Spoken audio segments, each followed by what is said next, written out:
The greatest tragedy is not being rejected by others. It is rejecting yourself to avoid it. Have you ever stopped and asked yourself, who are you actually living for?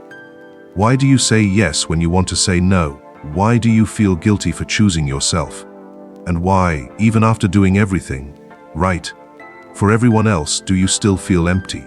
What if the exhaustion you feel isn't from working too hard, but from abandoning yourself every single day? Psychology shows something disturbing. When you constantly prioritize others over your own needs, your mind doesn't reward you with peace, it builds resentment. Quietly, slowly, beneath your awareness.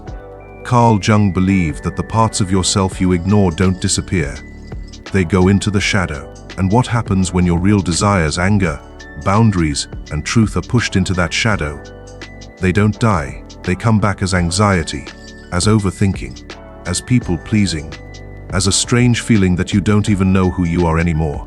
So ask yourself, when was the last time you made a decision purely for you? Without fear, without approval, without explaining yourself? What if the reason you feel stuck isn't because you're weak, but because you've been trained to betray yourself? There is a quiet tragedy that unfolds in the lives of many people, and it rarely looks dramatic from the outside. It doesn't announce itself with chaos or visible collapse. Instead, it hides behind smiles, responsibility, politeness, and praise. It is the slow erosion of the self. It begins early, often in childhood, when love feels conditional and approval becomes currency. A child learns quickly that being agreeable brings warmth, while disagreement brings distance. So the child adapts. The child becomes attentive to others' moods, sensitive to expectations, skilled at pleasing. Over time, this adaptation solidifies into identity, and what was once a survival strategy becomes a personality. Living for others does not usually feel like self-destruction at first. It feels noble, it feels mature, it feels moral. You become the reliable one, the strong one, the understanding one. You are the person who sacrifices, who compromises, who keeps the peace. Others depend on you, they admire you, they thank you. And yet, beneath that surface validation, something subtle begins to decay. You feel tired in a way that sleep does not fix. You feel resentful in ways you cannot openly admit. You feel unseen, even though you are constantly visible. The strange paradox emerges: you give everything, yet feel nothing is truly yours. Psychologically, this pattern is rooted in what Carl Jung described as the formation of the persona. The persona is the social mask we wear to function in the world. It is not inherently negative, in fact, it is necessary. But when the persona becomes overdeveloped, when it replaces the authentic self rather than representing it, an imbalance occurs. You begin to identify with the mask so strongly that you lose awareness of the face beneath it. You do not ask what you want.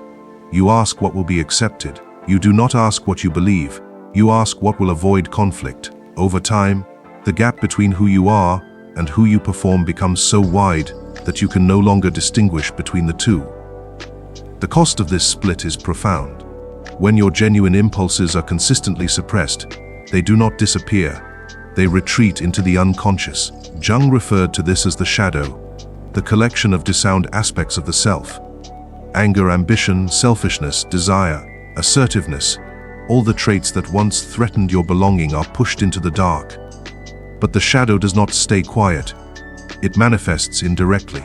It appears as passive aggression, chronic anxiety, unexplained sadness, or sudden bursts of anger that seem disproportionate. You may not understand why small things trigger you so intensely. The truth is that the suppressed self is fighting for recognition. Living for others also distorts your sense of responsibility. You begin to feel accountable not only for your actions, but for other people's emotions. If someone is disappointed, you assume you failed. If someone is upset, you assume you caused it. This creates a psychological burden that is impossible to carry sustainably. You attempt to manage how others perceive you, how they feel about you, and how comfortable they are around you. This constant monitoring consumes mental energy. It creates hypervigilance. You become attuned to subtle changes in tone, facial expression, and body language, scanning for signs of disapproval. What looks like kindness from the outside is often anxiety on the inside. Over time, this chronic Abandonment leads to identity diffusion. When you consistently prioritize external expectations, you do not develop internal clarity. You struggle to answer simple questions. What do I enjoy? What do I believe? What do I value? Decisions become paralyzing because you lack a stable internal reference point. Instead of consulting your own compass, you search for reassurance. You ask others what they think you should do. You wait for validation before acting. And when validation does not come, you doubt yourself. There is also a hidden anger in living for others, an anger that feels unacceptable. After all, how can you resent the very people you claim to love? But resentment grows when giving is not freely chosen, when it is driven by fear rather than generosity. When you give because you want approval, your giving becomes transactional. You may not consciously expect repayment, but you unconsciously expect appreciation, recognition, or loyalty. When those expectations are not met, bitterness emerges. This bitterness then fuels guilt because it contradicts your self-image as selfless. So the cycle continues: suppression, resentment, guilt, and further suppression. Psychologically, the self requires differentiation to mature. Differentiation means recognizing that you are separate from others, that your needs, feelings, and perspectives are valid even when they conflict with someone else's. Without differentiation, relationships become enmeshed, boundaries blur. You feel responsible for maintaining harmony at all costs. But harmony built on self-erasure is fragile. It depends on your continued silence. The moment you express a need or set a boundary, the dynamic shifts, often provoking discomfort or resistance.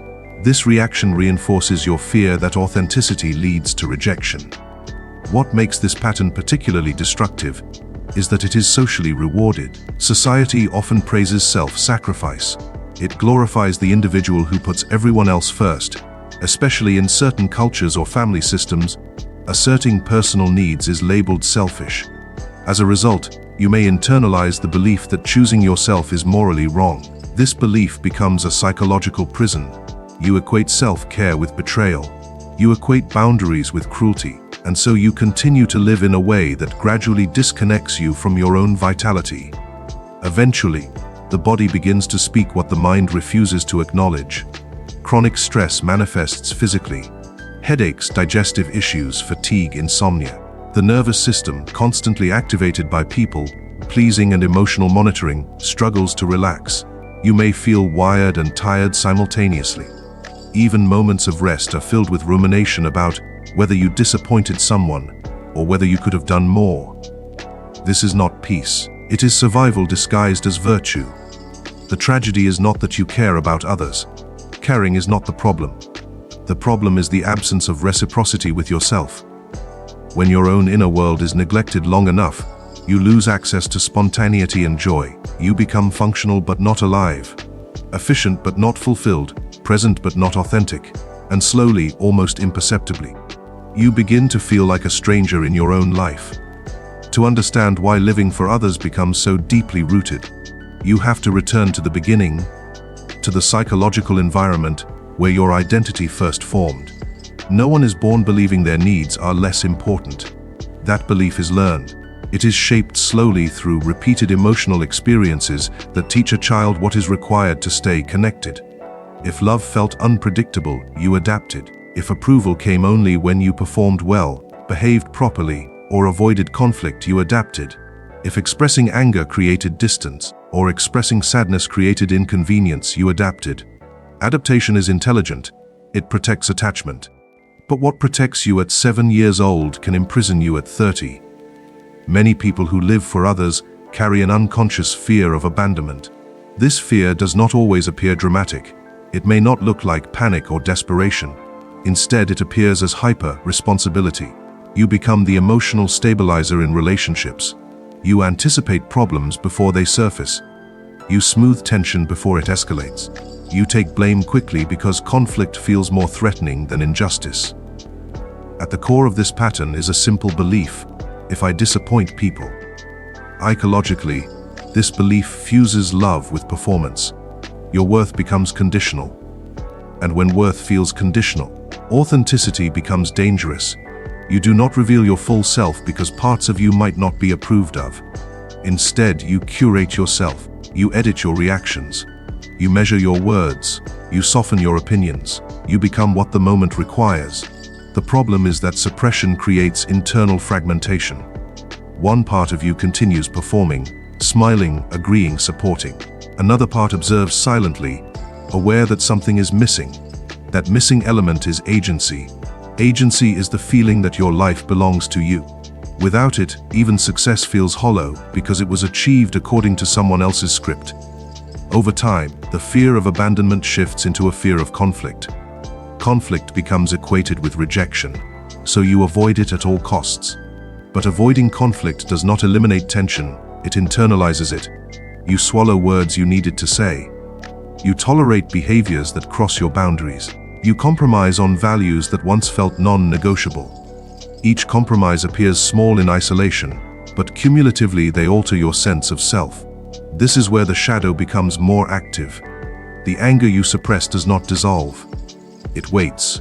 It waits for a moment when exhaustion weakens your restraint. Then it surfaces unexpectedly, perhaps through sarcasm, irritability, or emotional withdrawal. You may confuse this reaction for moodiness, but it is accumulated truth-demanding expression. There is also a subtle dynamic that emerges in relationships, shaped by people-pleasing imbalance. When you consistently prioritize others, you train them, unintentionally, to expect it.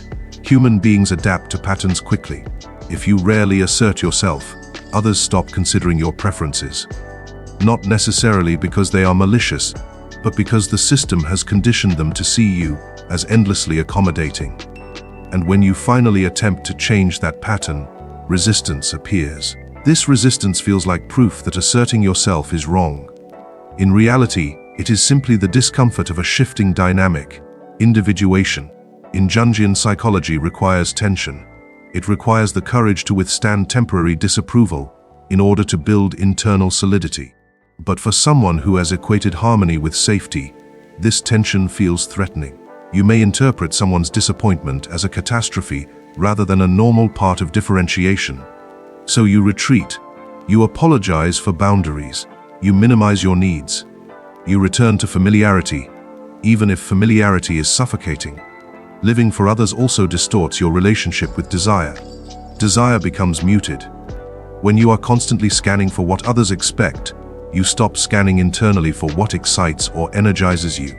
You may struggle to identify passions because you were never given space to explore them freely. Instead, your choices were influenced by what would maintain approval. Career paths, relationships, even hobbies may have been selected based on how they would be perceived, rather than how they felt internally. This creates a quiet grief, a sense that life is passing while you are participating only partially. You fulfill roles efficiently, but something remains untouched. That untouched part is the authentic self that never fully developed because it was consistently overridden. And the longer this continues, the harder it becomes to access. Not because it is gone, but because it is unfamiliar. Another psychological cost is chronic self-doubt. When decisions are primarily guided by external validation, you do not build trust in your own judgment. Every independent choice feels risky. You second-guess yourself. You seek reassurance. And if reassurance is unavailable, anxiety increases. The mind, deprived of internal grounding, becomes restless. Eventually, a crisis often forces awareness. It may be burnout. It may be a relationship ending despite all your efforts. It may be a sudden realization that you feel deeply unhappy despite doing everything right. This crisis is not random. It is the psyche demanding realignment.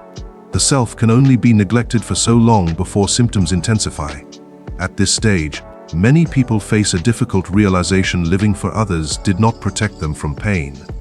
It only postponed it. The very strategy meant to secure love may have prevented authentic intimacy.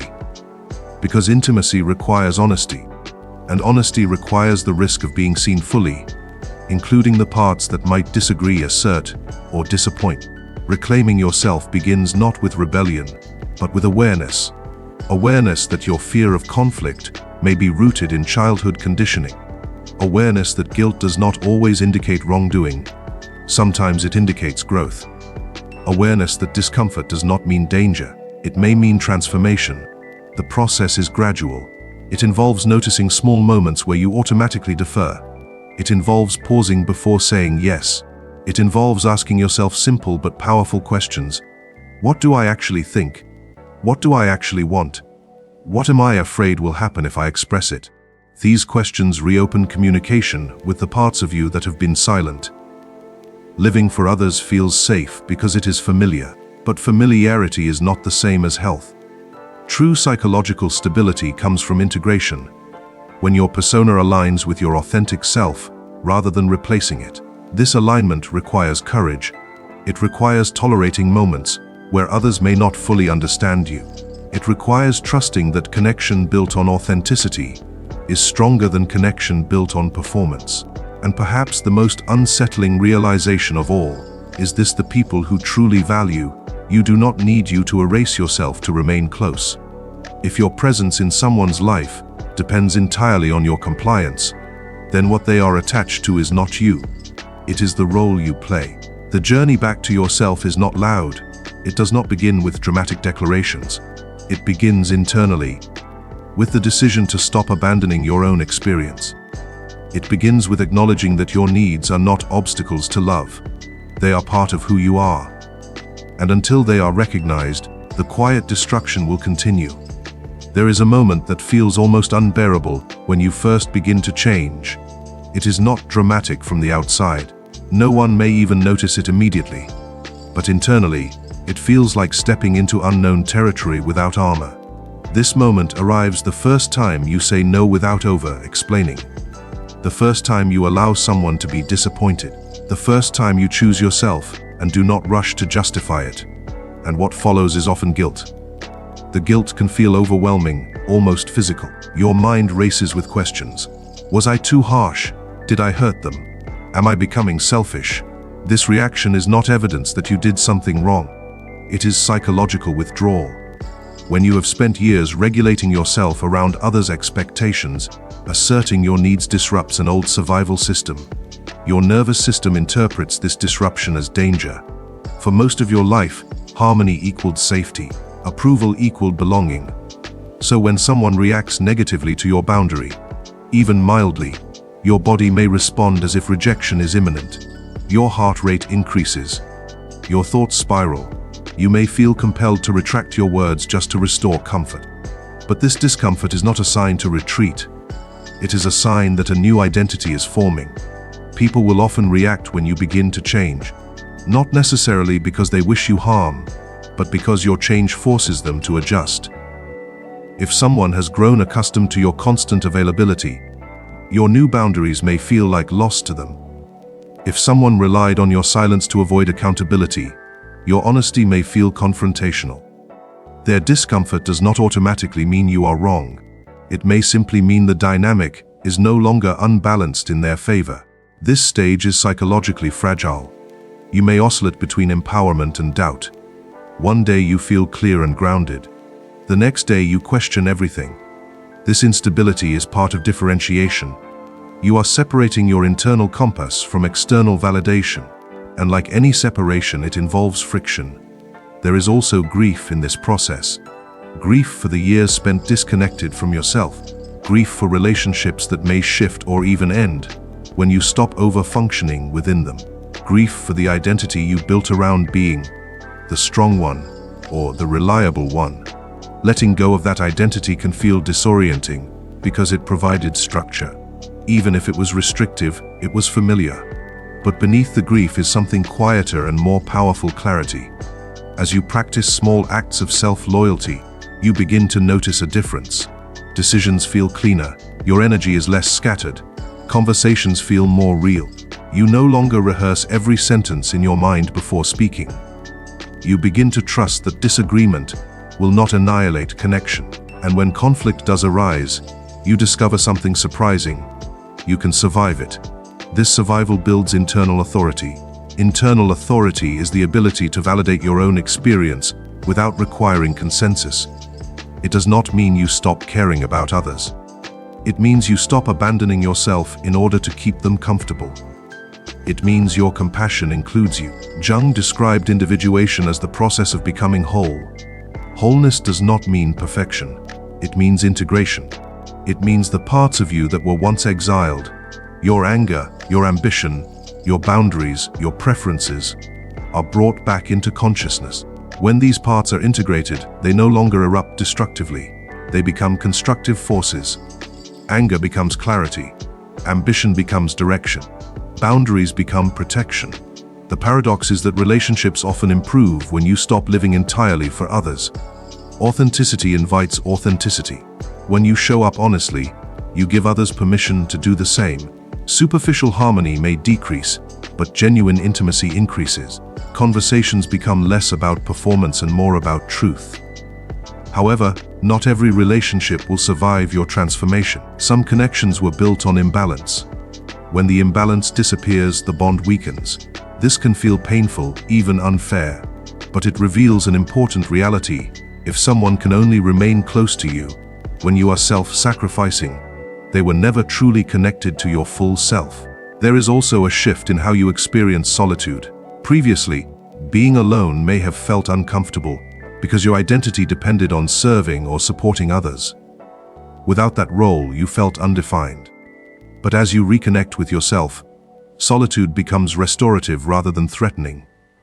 You begin to explore interests without worrying about perception. You spend time reflecting rather than reacting. You rediscover curiosity. This is where personal power stabilizes, not in rebellion, not in hostility, but in grounded presence. You no longer need to prove your worth through overgiving. You no longer monitor every reaction in the room. You allow yourself to exist without constant adjustment. The destruction that once felt invisible begins to reverse. The chronic tension decreases. The resentment softens because your giving is now chosen, not compelled. When you help someone, it comes from abundance rather than fear. And when you decline, it comes from clarity rather than guilt. Living for others is destructive not because generosity is wrong, but because self-erasure is unsustainable. A relationship where only one person adjusts eventually collapses under the weight of imbalance. A life guided entirely by external expectations eventually feels foreign. Reclaiming yourself is not about becoming indifferent. It is about becoming integrated. It is about understanding that love does not require self-betrayal. That belonging does not require performance. That peace does not require silence. At the end of this process, something subtle but profound changes. You no longer ask, will they approve? Before making a decision, you ask, is this aligned with who I am? And that question, simple yet radical, becomes the foundation of a life that finally feels like your own. Here's a strong, competitor-style philosophical closing statement you can place at the very end of your script. And maybe the real tragedy was never that you cared too much. It was that you cared about everyone except yourself. You were never meant to disappear inside other people's expectations. You were never meant to shrink so others could feel comfortable. And you were never meant to confuse self-betrayal with love. Because the truth is, the world does not need another obedient version of you. It needs the integrated one, the honest one, the whole one. So stop asking who they need you to be, and start asking who you are when you no longer need permission to exist. That is where your real life begins. When you begin to live from alignment instead of obligation, the transformation is not explosive, it is stabilizing. The chaos that once existed internally begins to quiet, not because life becomes easier, but because you are no longer divided against yourself. The energy that was once spent maintaining a version of you that pleased everyone else is now available for something far more important. Building a life that feels internally coherent. You start to notice that your decisions carry less hesitation. There is still thoughtfulness, still empathy, still consideration, but there is no longer panic beneath it. You do not feel compelled to anticipate every possible reaction before speaking. You say what is true with calmness rather than defensiveness. And when disagreement arises, you no longer interpret it as proof of unworthiness. You interpret it as difference. This is maturity in its psychological form. Maturity is not compliance. It is not endless sacrifice. It is the ability to remain connected to yourself while remaining connected to others. It is the refusal to collapse under pressure. And most importantly, it is the understanding that your needs do not compete with someone else's. They coexist. There is a profound shift that happens when you internalize this. You stop negotiating your existence. You no longer shrink your personality to reduce friction. You no longer overextend to earn reassurance. You no longer explain your boundaries as if they are crimes that require justification. Instead, you embody them quietly, and that quiet embodiment changes how others perceive you. People sense when someone respects themselves. That respect communicates more powerfully than arguments ever could. Over time, your relationships reorganize around this new standard. Some grow deeper because they are now based on truth. Some fall away because they cannot survive without your self-sacrifice. But what remains is real. What remains is mutual. And in that mutuality, something unexpected happens. You become more generous, not less. Because now your generosity is chosen. It is not driven by fear of abandonment or hunger for validation. It is driven by authenticity. When you give from authenticity, there is no hidden resentment. There is no silent expectation. There is no emotional invoice waiting to be paid. You also begin to experience a deeper sense of solitude, not loneliness, solitude. The kind that feels expansive rather than empty. You sit with yourself and feel grounded instead of restless. You trust your thoughts. You trust your instincts. You begin to recognize your own patterns without judgment. Self-reflection becomes constructive rather than self-critical. This is where individuation completes its cycle. The persona still exists.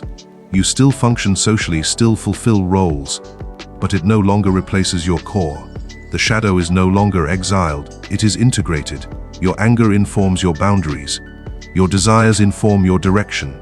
Your vulnerability informs your intimacy. Nothing is suppressed to the point of distortion. The destruction that once occurred silently, the erosion of identity, the buildup of resentment, the chronic tension, dissolves when there is no longer a war within you. Because that was the true damage of living for others' internal war. One part of you striving to maintain approval, another part starving for expression. When that war ends, clarity replaces confusion. You understand that love is not proven through self-erasure. That peace is not maintained through silence. That belonging does not require the abandonment of individuality. These realizations are not loud declarations, they are steady convictions. And perhaps the most liberating truth is this: the people who are meant to remain in your life will not require you to disappear to stay. They will adjust. They will respect. They will meet you at the level of authenticity you now embody. And if they cannot, their absence will hurt. But it will not destroy you, because you are no longer building your stability on external approval. Living for others feels virtuous in the beginning, but over time, it fractures the self. Reclaiming yourself may feel uncomfortable in the beginning, but over time, it restores wholeness. And wholeness is not selfish. It is the foundation of every healthy relationship, every meaningful achievement, every form of genuine love. When you stop living entirely for others, you do not become isolated. You become integrated.